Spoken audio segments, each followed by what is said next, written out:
Hey, everybody. Welcome back to another episode of Lessons Learned, the dumbest thing I've ever done with money. My name is Suzanne, and I am the head coach at Grace Financial Coaching. And I am excited to welcome my friend Jason Madsen here today. Jason is lots of things. He is a husband, a dad, a dedicated follower of Jesus Christ, experienced and successful salesperson, as well as a financial coach. And Jason began his coaching journey about 2 years ago. And his favorite thing is to see his clients get on a plan, overcome their financial fears, and begin to change their future. Good morning, Jason. How are you? Good morning, Suzanne. I'm doing wonderful. It's a terrific day. Thanks for having me on. Awesome. Yes. And I would like Jason and his wife just welcomed a baby recently. That's right. March 26th, so 4 months old. Oh my gosh. So now really starting to like come into their personality, right? Oh, he's laughing and giggling. It is wonderful to see. Oh, I love it. I love it. The reason I brought that up is because Jason and I have been trying to get connected for a while now, and he knew that sleep was going to be a precious commodity, but we finally got him on today. Awesome. So, Jason, before we get into the dumbest thing you've ever done with money, you are also a financial coach. Tell me a little bit about your specific practice and the type of people that you help. Yeah, so I like to think that I can help everyone, right? But I know that not everybody's an ideal client. The people that I really like to help are the ones that want to make drastic changes in their life. Are sick and tired of being sick and tired. They've had it. They know that they need to change and they're just stuck. So I help those people get unstuck with their money, with their mindset, reframe different thinking to shift it more to a positive aspect and know that, hey, the road ahead shows us a big windshield, right? We're going to look forward. The rear view mirror is very small, so we're not going to look in the past. We're going to do a little bit of looking in the past just so we can see where we've been. I meet them where they're at right now and then say, hey, what are your goals and your dreams? Let's keep the mindset of your goals and your dreams are what's going to keep you motivated to continue to pay off debt, to build an emergency fund, and so on. So those are the typical clients that I like to help, but again, open to helping other people as well. So let's hear an example of somebody that you've helped who was stuck. Because I think people hear financial coach and they think, oh, you have to have debt to work with a financial coach. That's not necessarily true, but people who have debt and people who don't have debt can both be as equally stuck, mentally as the other one. So how have you helped somebody who's had debt get past that mental roadblock? Yeah, it's a great question. So I had a couple that was struggling with a particular vehicle in their family. And the dad said, I really want to put in some money so I can make this vehicle safe. It needs some maintenance. And I want to keep it on the road because I don't want to have to buy another vehicle. The mom said, I just want to make sure that we have security. I want to make sure that we have a savings. And if we deplete that savings, then it's going to make me feel anxious and stressed. And so walking them through the few different options that they had, I was able to talk to them about what if we, for a few months, said, let's save as much as we can. So that way the wife can feel comfortable and confident about their savings getting increased, but also walking through with the dad saying, after we do those few months, since it's not pressing or an urgent maintenance matter on the vehicle, what if we did a couple of things here and there and then wait until that savings is boosted and then do the major service that you think it will need in order to keep it safe for your kid, on the road. So I think that's such a good example of kind of this all or nothing mindset we get ourselves into. And that doesn't necessarily have to do with money, right? It can be any example in life. How many, and you're not a new parent, but you've got young kids. I can't tell you how many times you'll hear a new or soon to be mom say, I can't get that crib. I have to get the $1,000 crib because that one is so much safer. And it's like, there can be safety features on a $500 crib. It doesn't have to be the $1,000 crib. So I think the all or nothing mindset in our culture these days, and maybe that's, predicated by the Instagrams and the Facebooks and all that kind of stuff, and seeing just the highlights of people's lives. I think that really takes a toll on whether you've got debt and no savings or savings and no debt.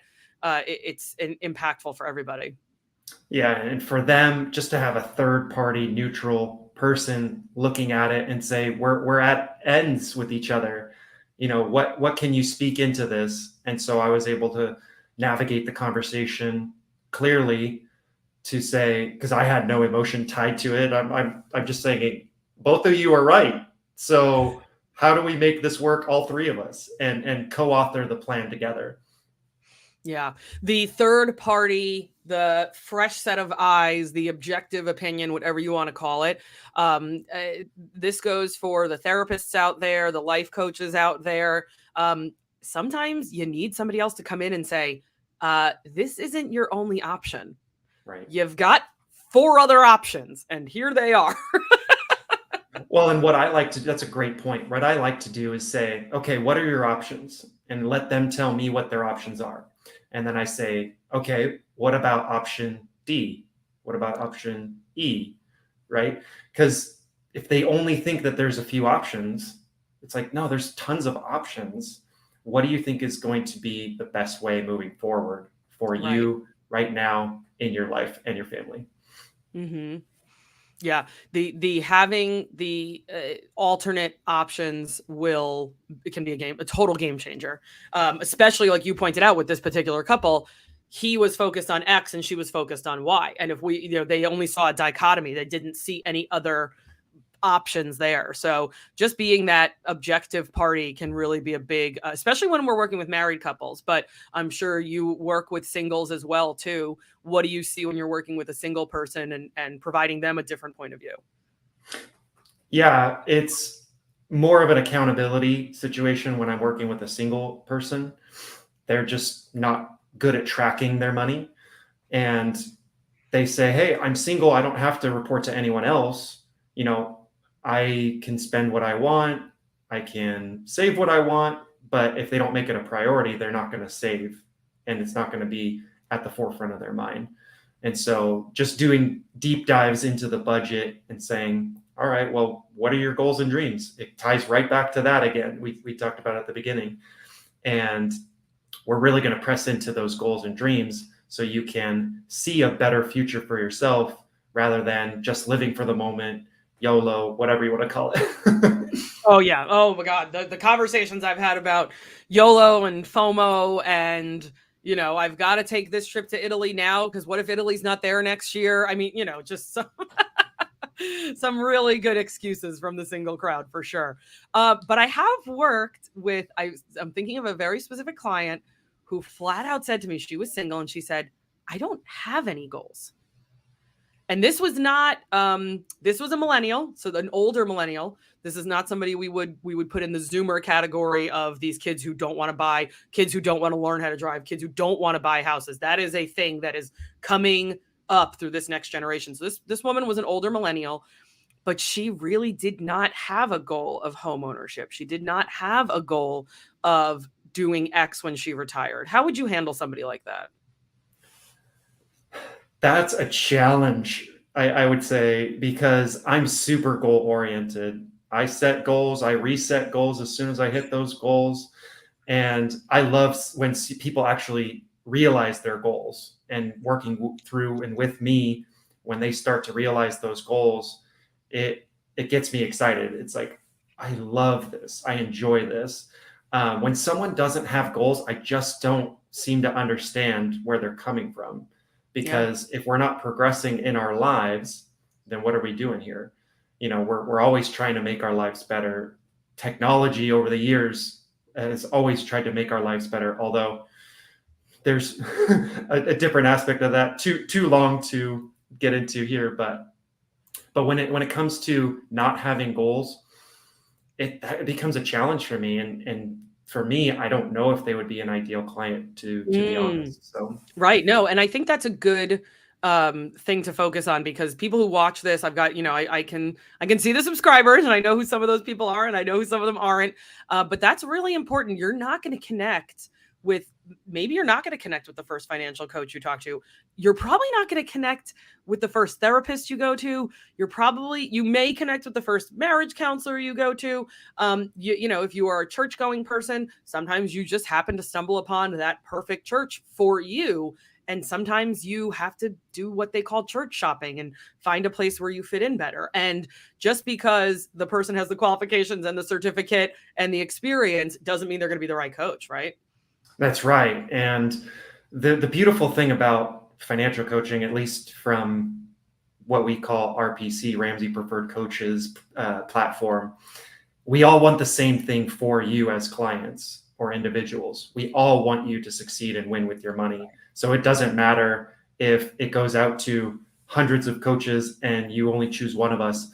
We just want to see you win. We want to see you progress in your life, and we want to see you build an emergency fund, pay off debt, invest. We want to see you do all of those things while we help you navigate those tough choices and tricky situations. Right. Yep. That's my favorite. That's my favorite part about coaching is, I've got my little program laid out, but I have no idea what's going to happen when I get on that phone call, when I get on that Zoom meeting. My favorite story to tell is I was setting up these clients have been doing great. We were in like month 4 of 6. They were cranking. We were starting sinking funds, and I get on the call and both their cars died in a week. Like, okay, scratch. Rip it all up. Tore it up in front of me and was like, okay, how do we get 2 cars in a week? Because they lived in an area where you can't survive without a car. There's no public transportation. Yeah. And so that's the fun part for the coaches, right? That's the stuff that we are like, all right, we're going to get down and dirty and we're going to figure this out. So speaking of coaches, good morning to our friends Abby and Laura this morning, 2 coaches who we are familiar with who have joined us. So before you became a coach, Jason, I'm guessing you did some stupid things with money, and I would love to hear about the dumbest thing you've ever done. Oh my goodness. There are so many things, but there's one that just sticks to the back of my mind. It's on the tip of my tongue. It's because I really want others to learn from this particular instance. So I'm prepping for baby, and the second one, excuse me. And this whole checklist that I've got going on in my brain of, I need to do this, we need to get a bigger vehicle, we need to do all this stuff, right? And so this one task that's been nagging at me is, you need to buy a bigger vehicle. Mm-hmm. And so we need the extra room. I'm making all these little notes in my brain and writing it down and saying, okay, well, I know that I need a bigger vehicle. I've been researching, and mind you, the used car market was ridiculous just a few months ago, right? Yeah. We're talking about you buying this, 6, 8, 9 months ago, so not very long ago. It was actually at the beginning of March, because I knew that he was coming soon, and I knew that I needed to act fast. And because of that, I really made a stupid decision. And you guys are going to laugh, and I'm going to hear about it in email or LinkedIn or whatever, but I don't care. I've gotten past it. Hopefully I don't come across PTSD from talking about it, but so I bought a van off of Craigslist. Okay. And I did not check the Carfax before. I did not know what I was getting into. I saw pictures online, and so I just said, that looks great. It's really inexpensive compared to everything else that I'm looking at. All right, when can we meet? I'm ready to go. So first mistake was going alone. Oh. The second mistake, first mistake was not checking the Carfax ahead of time. The second mistake was I went alone. The third mistake was I didn't wait 24 hours before actually, buying the thing, right? Because a big purchase like that, you want to do that, right? I called my wife and said, "Hey, this is a really good idea. This is a really good vehicle, right? And she's like, I trust you. She's, mind you, 36 weeks pregnant and working. And so she's not even there to look at this vehicle to say, yeah, test drive. Nope, didn't test drive it. Walking around it, and the passenger door doesn't open. It doesn't even have the double click to open the side doors. It's all manual. There's so many red flags that just continue to pop up during this whole transaction, and my mind is just set on, I need to buy a bigger vehicle. Yeah. And so the emotions just took over. Logic went out the window, and I go to get the cash out from the credit union, and they're like, well, I got to get a manager because of this size of purchase. And so I'm just like, I'm doing the right things. I'm buying cash. I'm not financing, because I've already financed Right. vehicles in the past. And I said, I'm not doing that again. And so all this time I'm thinking, cool, this is a really good idea. I'm just building myself up and justifying intellectually, saying this, I'm going to get this task done. Like I'm going to make this happen. And so I park my car because I'm the only one there. Oh, And right. I didn't even think about logistically. How are you getting 2 cars home? yeah. So I said, all right, I'm going to park my car here because I didn't want somebody else to just jack it since I just purchased it. And I take it to, I think it was a smog shop, because I was like, that's the next thing. Or maybe I drove it straight to the DMV to get it registered. Yeah. Well, and you're also Jason's in California. So for those who don't know, there are lots of states out there that don't do smog checks, but in the state of California, that's mandatory every year or 2 years. Depends on the age of the vehicle. Oh, okay. After 5 or 6 years, it's usually every other year. Got it. But again, it depends on the age of the vehicle. Anyway, so I take it to do that. I'm calling the insurance as I'm driving it. I need to get it registered, this, that, and the other. And then I get to the DMV and they say, oh, by the way, this is a salvaged vehicle. And my heart just absolutely dropped.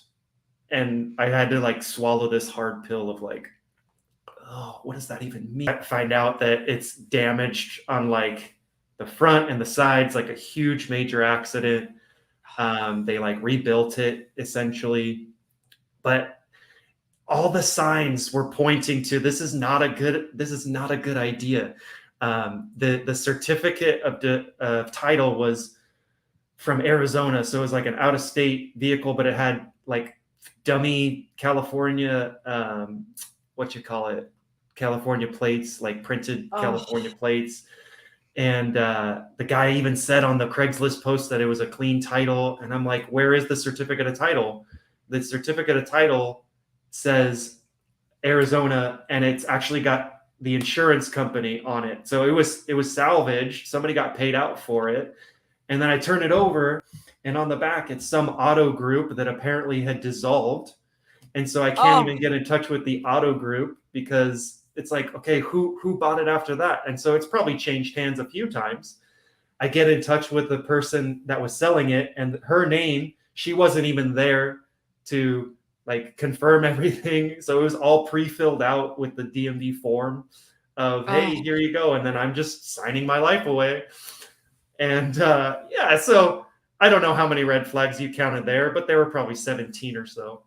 Abby, our friend Abby is right. So many levels of shadiness. But what I want to point out here is that the emotion can take over any of us. Mm-hmm. Most of the time when I talk to mine and Jason's colleagues, fellow financial coaches, financial advisors, insurance professionals, they're usually talking about an instance that happened before they entered their profession.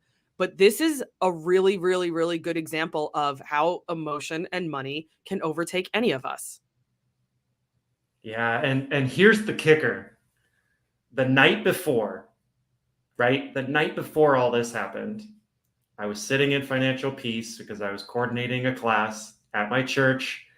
And guess what the lesson was? Buyer beware. No joke.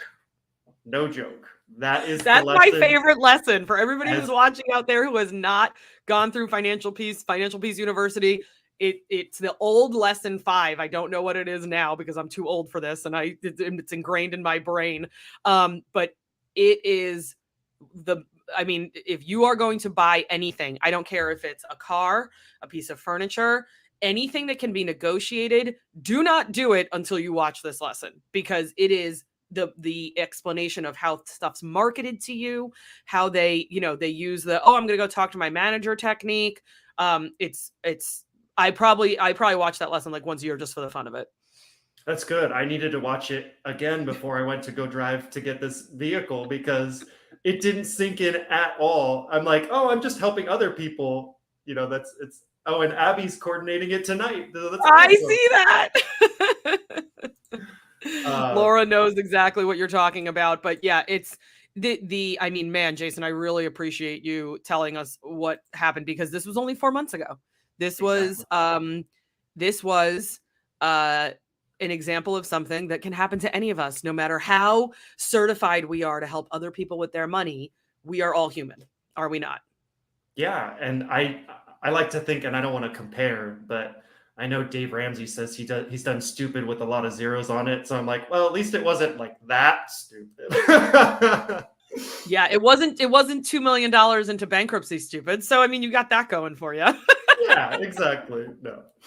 All right. So all of those red flags, those levels of shadiness that Abby mentioned, what would you do if you could go back in time to March 1st and you see this car on Craigslist? What would we do differently?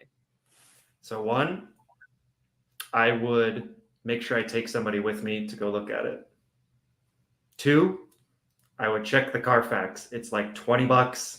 Or if you're checking out several cars, it's like $60, just so you can check the VIN, see what history it has. Are they diligent with the maintenance, etc. And then 3, make sure my wife is present. Yeah. Because we realized it's too big of a vehicle for her to drive anyway. She's used to driving an SUV. And so we get there, she's looking at it and she's just shaking her head. And I'm just like, yeah, I know. I was an idiot. So this is it. Has she been driving it? We sold it. Oh! We got the plates. We got it all registered in my name. I was like, I can't even sell it without the legal aspect, the title in hand. Yeah. And so I had to fill out a bunch of paperwork saying, these are the facts. Like, I can't get a hold of anyone else. The other person said they bought it off of Facebook, whatever, right? And so I'm just like, okay, but at least I want to do this legit. So I got the title. I got it all smogged. It passed smog. So that's what gave me a little bit of help and, reasoning. But the day it got picked up, the check engine light came on. I'm like, nope, you are out of here. Even if I sold it for half the amount, I said, you know what? At least I'm done with it. Yeah. I did the right thing. I tried to jump through all these hoops, and the investigator said, I can see that you tried to do all the right things. So it was a interesting experience. I'll just say that. Yeah. Yeah. We had, I don't want to say it wasn't to this level of drama. But we don't have any SUVs. And so when my husband switched from a Jeep to a used Corvette, not a fancy one, an older one, but not like $100,000 older, like somewhere right in between. I said to him, we need something to go to Lowe's with. We need something to go to Home Depot with. We can't put a 2x4 in the Corvette anymore. And everything else we have is a sedan size. And so I sent him to go get a used pickup. And this was right when it was starting to get a little crazy. So about like a year and a half ago. Mm-hmm. And he found something, and it was a Ford Ranger, and he's a tall guy like you are, Jason, and he did not fit in this Ford Ranger. So luckily we rolled that one over really quickly. Nice kid, senior in high school, came with his dad, and they went through all the steps, and it was a good learning experience. And then we went into another Ford Ranger that had the extended cab. My husband did not look under the car. It was half rusted out. Oh, bummer. It lasted that winter. it lasted like 2 seasons, like the second half of a summer and fall and a little bit of winter. And then we ended up losing money on that one for sure. And now we are in the place, right? So now time has gone by, and now we're at this place of replacing the second Ranger, and the used car market has exploded. So we learned our lesson as well too. But it just goes to show, guys, like you said, you're going to end up doing stupid with money. If you can mitigate it, if you can make it better for the next person like you did, if you can get it salvaged, totaled, whatever you did, do it the right way. We brought ours to the little Ford junkyard that's down the street, and somebody came and got the windshield, and somebody came and got the back end, and it went to car heaven basically. But it is what it is. You're an adult, you're gonna have those learning experiences, right? Yeah, I will say this though, a big shout out to my in-laws for helping guide us through this mess, housing the vehicle for 2 months. It was just crazy until we could get everything sorted out and wait for DMV to get the paperwork to us. But in the end, I had another vehicle that I could sell. And because of that, we were actually ahead a little bit. Thankfully, nice. Because even after 13 years and 200,000 miles, I was able to get a pretty good, like 33% of the value from the original purchase 13 years later. So it was really good. Good. Well, then I'm glad you came out on top. You learned your lesson. Everybody listening has learned a lesson. And I want to thank you, Jason, for your vulnerability today and sharing us the dumbest thing you've ever done with money. You guys can check Jason out. In all of his information is in the show notes, Madsen Financial Coaching. And Jason, I'll be in touch with you soon. Have a great one. And thanks for joining me again. Thanks, Suzanne. You got it.